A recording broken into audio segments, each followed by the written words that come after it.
Okay, let's get right into it. Anytime soon now, the Senate parliamentarian will decide on whether the Biden immigration reconciliation bill should be included into the budget reconciliation package, the 3.5 trillion budget reconciliation package. While we already know that the House Democrats have made their argument, the House Republicans have made their argument against the inclusion of it. And now the White House is giving us their argument. They have made their argument too last Friday. And today we're going to discuss, and I'm going to let you know what I think about this argument. In my personal opinion, I think this argument is very strong. And then we will go into the House Senate parliamentarian Elizabeth mindset and how we think she should rule on this one. And then we'll give you some timeline, so you have an idea on when to expect it, really, if this thing becomes a law. Let's get right into it. So first look, Biden's economic case for green card. What is the White House saying about this immigration reconciliation bill?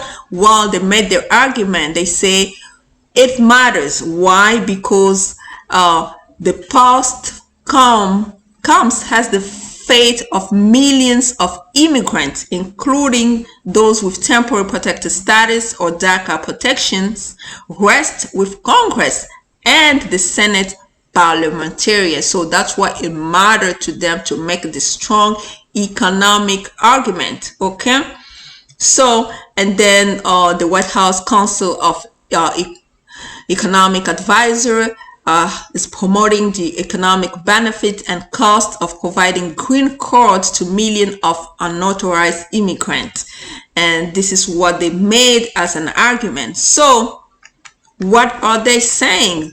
Well, they're saying that they acknowledging that the legalizing undocumented immigrant will raise the cost of social benefit program. Okay, will raise the cost of social benefit program, as some immigrants may feel comfortable using benefit they're already eligible for, and other will become eligible for benefit. The cost could be significant. Okay, so well, but much of that cost could be paid by the increased tax immigrants will pay, and then the positive fiscal contribution of the next generation. That's their argument. Okay, legalizing immigrants will also likely raise tax revenue, increase productivity, and have additional benefits for children of this immigrant, generating substantial economic value for the country. Well, that's what it's all about, right? They well, what they want is they want this budget reconciliation package. Anything that can be included has to be related to spending, okay, to tax and spending. Well, this is the strong argument, in my opinion, when it comes to the White House talking about how does immigration fit into the budget. Well, basically, you heard it, it's so clear. So basically it fits because it's going to generate substantial economic value for the country, while when people will be paying those 1,500 penalty fees plus the cost of the green card, let alone if some will waive their inadmissibility issues, plus the cost of that too, of those waivers, while USCIS will have money to actually function properly. Not to mention the economy will be better off because people will have actual work permit or document to work legally. Okay, then a lot of manpower in the workforce. So basically that's their argument, and I believe it's strong. It is really strong. And then it says that POS includes data and study that suggests providing a documented immigrant with legal permanent residency will allow them to apply for jobs that better suit their skill exactly that's what I just said, manpower in the workforce. So people will have proper documentation to actually contribute even better based on their skill set in this American economy. And that's the reason the White House is fully supporting this bill. Well, folks, that's their argument, and let's talk about how and why the parliamentarian is the key person in deciding. So let's go to this article, okay? So it's talking about how the Senate parliamentarian could make or break Democrat spending bill. Well, in this article, they're really going on and talking first of all about the history of having a Senate parliamentarian, how that one came about. Well, you can go ahead and read it. But what we're really interested in basically is to know, what is a Senate parliamentarian really? And why is she so important in this decision? Well, it says that it's the non-partisan rule keeper of the Senate. She's essentially an umpire. Well, she doesn't write the rules, she enforces them. Basically, she's a rule keeper. If something is out of the line, well, she has to make sure things align properly. Things are based on the law. So in order for this budget reconciliation package to include an immigration provision, well, it has to fit the rule of budget, which means spending, taxes, those type of rules. So that's why she's there. She's a rule keeper of the Senate, okay? And who is the parliamentarian? Well, her name is Elizabeth McDowell. She's been in the job for a decade. Well, she's well experienced, okay? So a little bit of history. When Republicans were trying to pass the 2017 tax law under reconciliation, she ruled against a few small provisions. She didn't rule against the entire bill. She ruled against a few small provisions. I believe that was the reason why she told the House Democrat to come up with details on how exactly they are planning to proceed with this immigration bill, if included. Really, she wants more detail, and I believe that last Friday, House Democrats provided her with a lot of details, kind of convincing in a way. So let's just go into it and into this article and see. So now the question is why she matters. Well, she will be the person who decides whether Democrat spending bill can have all the policy in it that Democrat want. That's why she matters, because she's gonna decide. Remember, in 2017 she ruled against some provisions in this in the tax bill that was proposed by the Republicans. So she matters because she will decide whether Democrat spending bill can have all the policy, including the immigration policy. So she matters.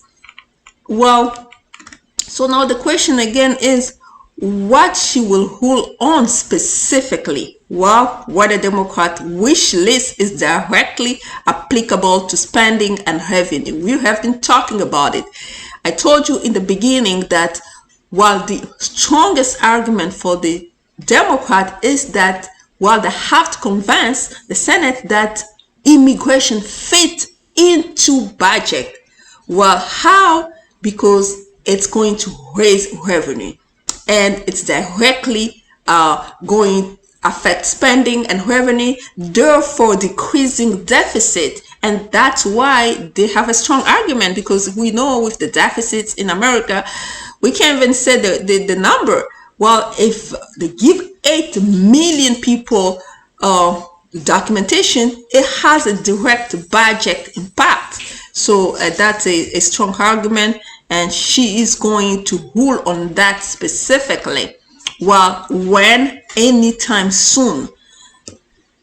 Well, the Senate can just another pretty much talking point. The Senate can technically overrule a parliamentarian ruling with 51 votes. So remember, if she rules against it, then they can overrule her, meaning that the Democrat has to be unified to overrule her. Then, in addition to it, add the vice president as the 51 votes.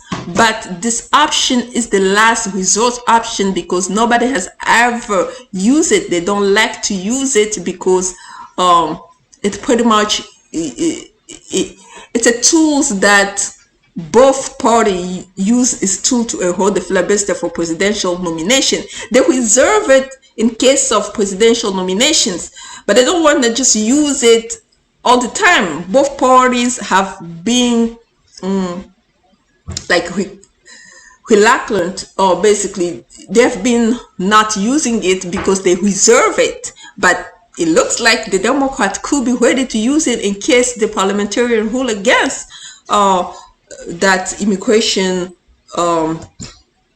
reconciliation package in the budget reconciliation package. Okay, so let's see how it's gonna happen. Well, now let's talk about the timeline. Yes, realistically, well, the budget fiscal year, right, runs from October 2020 to September 30, 2021. Meaning what? By the end of this month, they should be able to come up with a resolution. But if we look from previous year, like 2020, they started the process, but until December 27, 2020, that's where the Consolidated Appropriation Act of 2021 passed. While now the budget reconciliation for this year, fiscal year, began to be considered late in February, right, for the purpose of passing COVID-19 relief bill to the budget reconciliation process. So what can we expect? Let's say for example, by the end of September, nothing happens in terms of a solid thing. Well, we should hope that by the end of this year something should happen, because the fiscal year will be already done. They have to come up with a budget for next year. Either way, this year we will know for sure whether the immigration bill will pass into the budget reconciliation, and that's something that we haven't seen in 40 years. Okay, since Ronald Reagan, well, we've never seen a major immigration reform like that. 8 million is a lot. While in the 90s, with Bill Clinton, something happened, but that didn't include a lot of people. So let's say even if we go from the 90s, 15 years later, this will be much better than what happened under Bill Clinton. Well, a little bit not better as what happened under Ronald Reagan, but still better than what happened under Clinton. So we remain hopeful. And you know that, let's say this bill becomes law this year, by the date the bill becomes law, you have to wait for 6 months, 180 days from the date of enactment to actually apply. So meaning that you will have 6 months to come up with your documentation, to come up with your package, come up with money so that you can apply. Wow, it's so good to talk to you about it this lovely Saturday, my friend. Please go ahead and share this video. This is really helpful, very informative, very solid in terms of where we stand, what can happen anytime soon. Again, with me, the timeline is by September 30th. If not, then we should hope, the way I'm showing you here, last year until December 27, that's when they came up with a major spending bill. So if it doesn't happen by September 30th, well, still this year it's going to happen. Either way, whether it happens today or tomorrow, we have 6 months to prepare.